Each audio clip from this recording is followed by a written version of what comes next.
Welcome back to the Book Barn.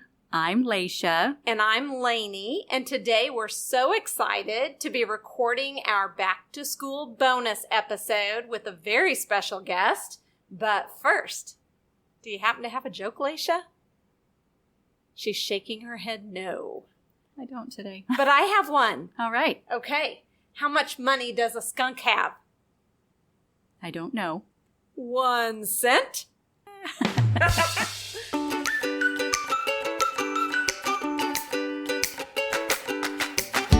So we are thrilled to welcome debut author Jack Ellison. He wrote Charlie, the Skunk Who Never Stunk, and Jack's story is all about courage, friendship, and standing up to bullies. Just the kind of tale young readers need to hear as they head back into the classrooms and onto the playgrounds. So Jack, I have known you forever. You were Tina, Tracy, and Amanda's dad to me. Right. But it's such a treat to have you here in the Book Barn as a published author. Well, thank you very much, and it's my privilege to be here. We love that Charlie the Skunk was a promise that you made to your family. Right. Could you tell us a little bit about that promise? Yeah, when my kids were real young, back in the 70s and 80s, I used to tell them this story. I made it up, and they always wanted to hear it before they went to bed. So they made me promise to write it down and make it into a book someday. And I said, yeah, right, okay, I will. Finally, my grandkids came along, and they were saying the same thing. So I said, well, what the heck? We'll just go ahead and do it. I didn't really plan on turning it into a book. I just wanted to write it down. And before long, I had a publisher, and it was in my hands real quickly. Well, that's fantastic. Yeah. What a legacy. So Charlie is such a memorable little character. He's a skunk who doesn't stink, but he ends up being the hero. What inspired you with the story? Well, it just kind of built up. A friend of mine had an outdoor cat at his back door all the time. It was a friendly cat.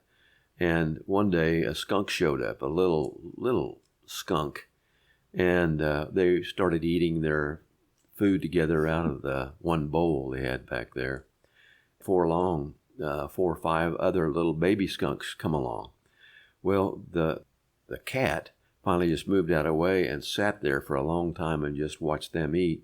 Then when they were all done, she asked, is it okay if I go in there now? And she went in there and ate. A lot of times there wasn't much food left, so they'd have to put more food out just for the cat. And I thought, that's pretty neat. Maybe, I could write a story about a skunk who's kind of the one who gives everything, So that's kind of how it happened. It developed, of course. That's a fun inspiration. Yeah. It's a cute story, very cute. As you said, you've told these stories to your kids and your grandkids. Did you ever dream that you were going to be an author? No, I mean, I had no intention of, like I said, writing a book, for God's sake. I'm not a writer. So I thought, well, if I'm going to do that, maybe I can dream up some storylines for other authors or something, and maybe they could write something about it. But my kids were insistent that it comes from me. So I did. And like I say, I've tried writing books before, and I never got them done. So this is the only one I've ever done so far, and I got a couple others that I'm working on right now. So I don't know if they'll ever get done either, but that's exciting. Hopefully they will. Yeah. So this is our back to school episode, and we have to ask you, did you have a favorite teacher? Oh, absolutely. You all are probably too young to remember Wayne Davis, but he was a history teacher at Cherryville High School. I hated history. I was dreading the class, but once I was in there, I became a huge fan of history, particularly the First and Second World Wars. And he was an expert at it. So that kind of led me to doing historical things, I guess you'd say. I started a YouTube channel, and I go around to small towns and research the history of the towns, and then I tell that on my YouTube channel. Oh, that's exciting. That is exciting. Are you still active with that? Oh yeah. That I retired at the end of 2023. I had to think about that. And so since then, I started it in May after my retirement, and I've got 43 videos on there now. Oh, so excellent. And the name of it is The Lone Road Ranger, because I always am by myself when I do it. So. Okay. Our listeners need to go and check that out. They do. We will link that into our show notes too, right. so people can find you there. Oh, I appreciate that. Thank you. So did you have any favorite children's books when you were a little guy? They were mostly comic books. Oh, yes. But, Hey, whatever gets kids reading, right? I know. Of course, I'm going to say I'm not a smart guy because I never made good grades in school, but I liked Archie and Superman and Batman and all that. But I also, did like the Three Little Pigs that my mom used to read to me, and Goldilocks and the Three Bears. And later on, I started reading a couple of Mark Twain books, The Adventures of Huckleberry Finn and Tom Sawyer. I got kind of into those, and at least they weren't comic books, Those are classics. Those are classics. Yeah, they are. Yes, yeah. So what do you hope that kids take away from Charlie's adventure? Well, as you mentioned, it's kind of a reaction against bullies, And I was one of those kids in elementary school that was always worried about what was going to happen today in school. And there was always the bigger kids who were the bullies. They would push us younger, smaller kids around. And I found that just by not recognizing them and not responding to them kind of took away the hot air in their balloon, I guess you'd say. Yeah. And deflated their ego a little bit. I didn't have to fight all the time, Yeah. And the rest of us were the same way. We didn't want to fight with the big guys, And it still goes on, maybe not with muscles, but with brains. And that's what really adds to your power, at a younger age especially. Yeah. And that kind of goes into my next question. What would you say to kids who maybe feel like they don't fit in? Maybe they're a little worried about the school year starting up? Well, I guess I would say that you just have to do it, and you'll find it's really nothing to worry about. Once you get started, it all comes together. You make friends. They like you. You like them. Before long, you're inviting them over to spend the night or whatever, and you grow up with that group of kids for your whole school life. So it's something that should be cherished and not to worry about, but it's hard to tell kids not to worry. I love that you said that, and your daughter was that for me. We grew up together. Oh, yeah, right. And every time I see her, in our older age, it's just such a thrill. We both love saying hello, even though it's not very often. Yeah, that's right. Yeah. Very cool. I remember you and several other of the kids would come over, and you guys would just have a ball, and I'd try to hide from you guys because you were so loud and we were loud, and thank you for putting up with us. And your mother put up with us a bit too. Oh, yeah. I remember several trips to Neota Shea. Oh yeah. Oh my gosh. Yeah. And I was neighbors with his mother. Oh, for years. That's right. We Yes. lived right across the street. That's from right. I them. forgot about that. Wonderful woman. Yes, so sweet. Yeah, Yeah. I miss her. Yeah. So you did say that you maybe have some other ideas. And Yeah. Yeah. I've been telling this story to my, particularly my grandkids. And I know my children listen in too when I'm telling it, but it's called Jake the Jalopy, and that's my next one. And it's about a young boy who walks to school every day past a junkyard. And in this junkyard, he sees this old rusty automobile sitting clear at the back of the junkyard. And he starts talking to it like it's a friend of his. And each week when he goes by, he sees that car moving just a little closer to the fence. Before long, it's right up where he can almost touch it. And one day he goes by and he's talking to it like he always does. And as he walks away, the car talks to him and said, "I'll see you later then." That's kind of where I'm at now. Oh my gosh, Nice. that's Yeah. cool. Yeah. Well, we can't wait to see where that goes. Yeah. Me too. Jack, we want to thank you for taking the time to come and see us today. Just from listening to you just now, what an amazing storyteller you are. Well, thank you. Yes. Appreciate that. Is there anything else you'd like to say to our listeners? Well, there's a lot I could say, but I'm new at this and I can't give any advice or direction.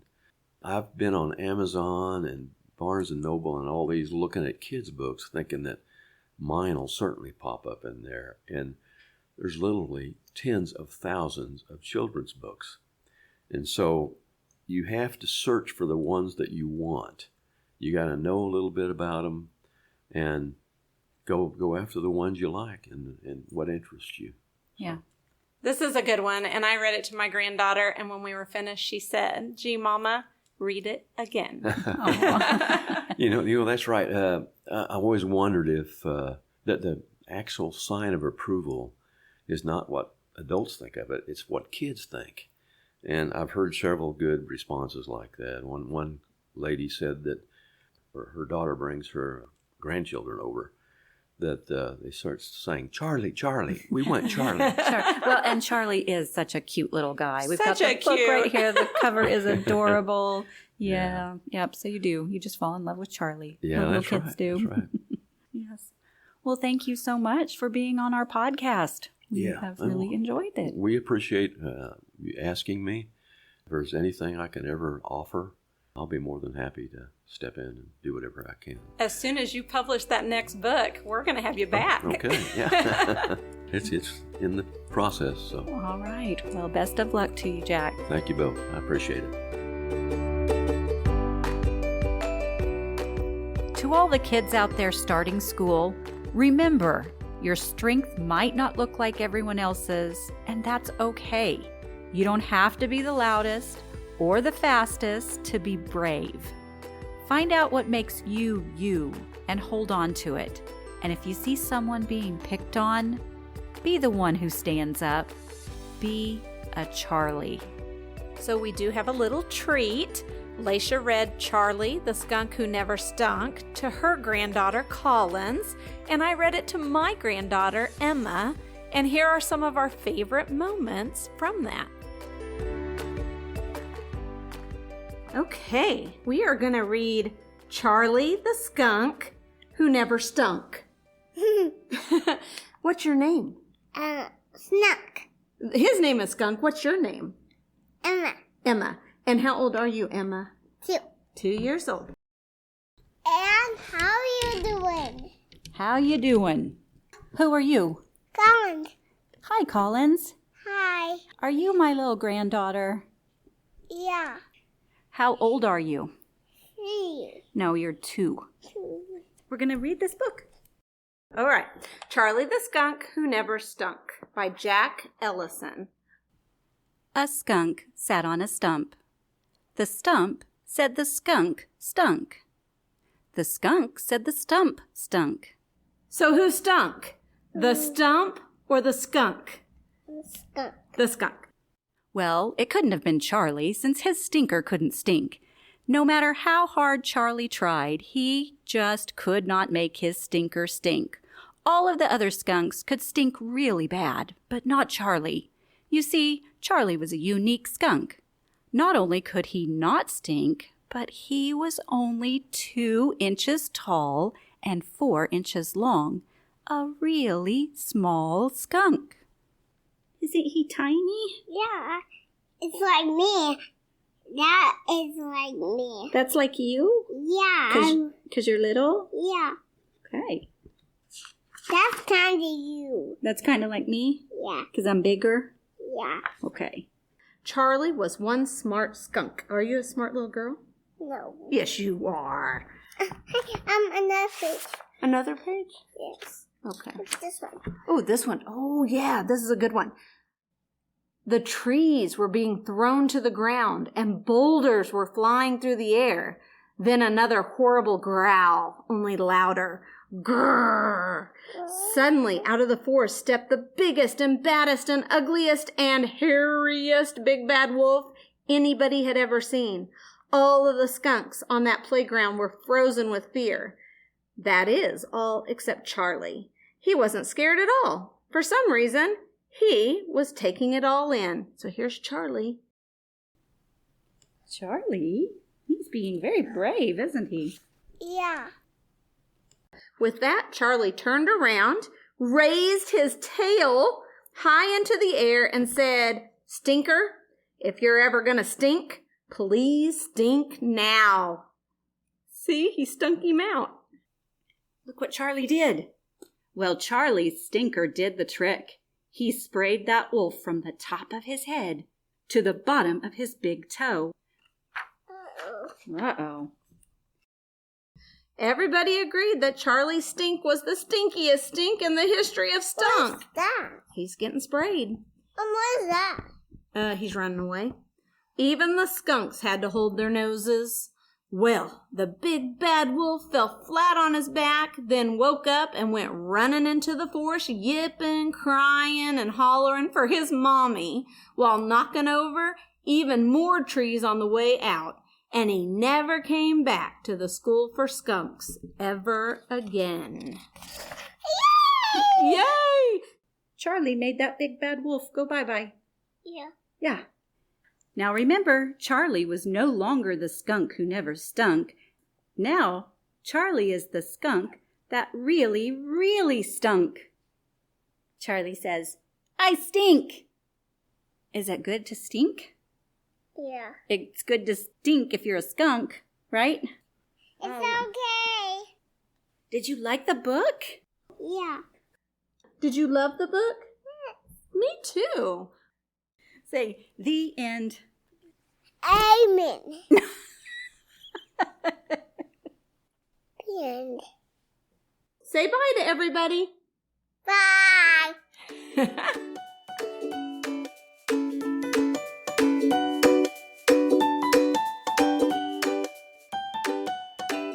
It's such a delightful tale, Charlie, the skunk who never stunk.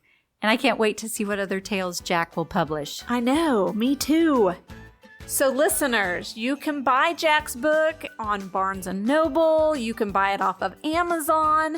It's perfect for bedtime, classroom reading, or just a reminder that being different can be your superpower. Absolutely. So, until next time, I'm Lasha. And I'm Lanie. And keep those bookmarks bouncing.